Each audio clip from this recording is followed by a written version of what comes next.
Assalomu alaykum, Alloh qanday qo'yashmi? Netflix 20 necha % tushib ketdi. Men azaldan o'zim shaxsan Netflixni ancha yaxshi ko'rmayman. Netflixning pajikini elishni. Birinchisi o'zim amaliyotda turmushimda yaxshi ko'rgan mahsulotlarningki pajaklarini elishni yaxshi ko'raman. O'zim turmushimda yaxshi ko'rmagan bo'lsam, hargizmi olmayman. Men o'zim Netflixni burun ishlatib baqqan, bir necha oy ishlatdim. Shunda yaxshi filmlarni ko'rdim, lekin uzoq o'tmaylam yaxshi filmlarni topolmay qoldim. Shuning bilan ham to'xtab ketib, undan keyin ishlatib baqmadim. Shunaqa o'zim shaxsan uni ancha yaxshi ko'rmayman. Buniki tushib ketgan sabablarimi boshqa sabablarim jiq. Masalan, uniki yaqinda shu raqobatchilari shunda jiqlab ketdi.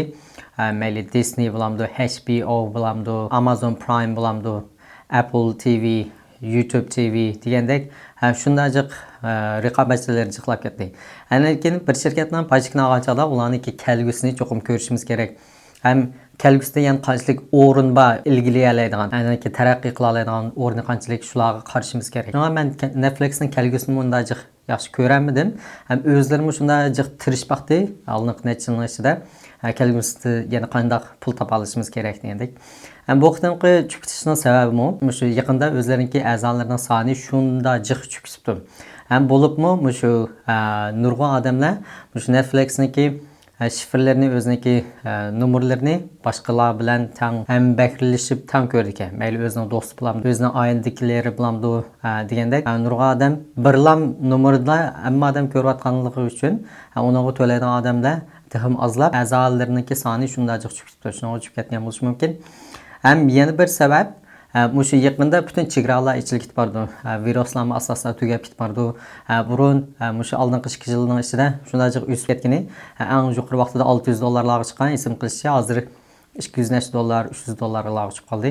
Demak, shu vaqtdan 50-60% tushib qoldi. U 2 yilning ichida butun shu viruslar qaplab ketgachga, butun chegaralar taqashqanda odam sayohat qila olmay uyda o'tirib, nima ish qildi?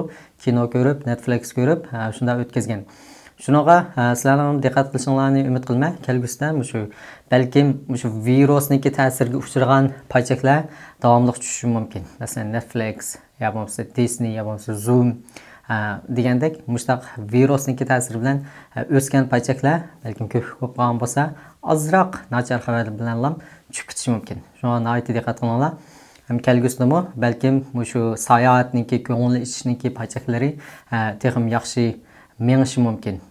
U bir paraz o'zinglar yana izlanib beqinglar. Sayohatning pajeklari masalan Carnival Cruise Line, CCL deymiz, AAL Amerikaniki airline, ananiki Airbnb'ni bilsizlar. Men o'zim shunday yaxshi ko'raman.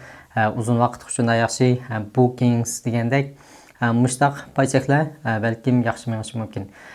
Meniki tavsiya qilganim CCL bilan AAL emas. 4-5 yilning yoqi ancha yaxshi bo'lgan. Salpal bu hikoyalar bor. Shunga meni tavsiya qilganim Airbnb yo bo'lmasa Bookings bo'ldi. O'zinglar yana izlanib beqinglar. Do'st, bu game olsun. Allohga